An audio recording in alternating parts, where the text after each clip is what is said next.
Manasik haji adalah kegiatan untuk mengenalkan rangkaian ibadah haji bagi calon jemaah haji maupun anak sekolah. Salah satunya Pondok Pesantren Modern Uswatun Hasanah yang melakukan kegiatan manasik haji di Masjid As-Salam, Kota Lubuk Linggau. Manasik haji adalah kegiatan untuk mengenalkan rangkaian ibadah haji bagi anak sekolah maupun calon jemaah haji.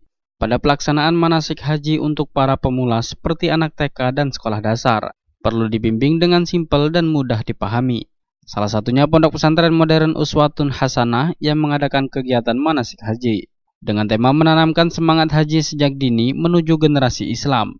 Kegiatan tersebut dilaksanakan di Masjid Agung As-Salam, Kota Lubuk Linggau.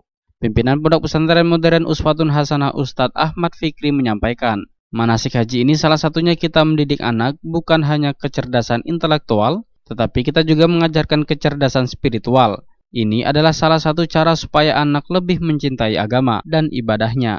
Kami doakan semoga anak-anak ini tidak meninggalkan dunia ini sebelum dia melaksanakan ibadah haji. Kembali dirinya menyampaikan jumlah peserta atau anak-anak pondok pesantren yang mengikuti manasik haji ini berjumlah 500 orang. Manasik ini salah satu cara kita mendidik anak-anak, bukan hanya kecerdasan intelektual, bukan hanya kecerdasan emosional, tapi kita kecerdasan spiritual. Ini cara salah satu jalan untuk supaya anak lebih mencintai agamanya, ibadahnya, untuk apalagi benar rukun Islam yang kelima akan menaik haji ke Baitullah.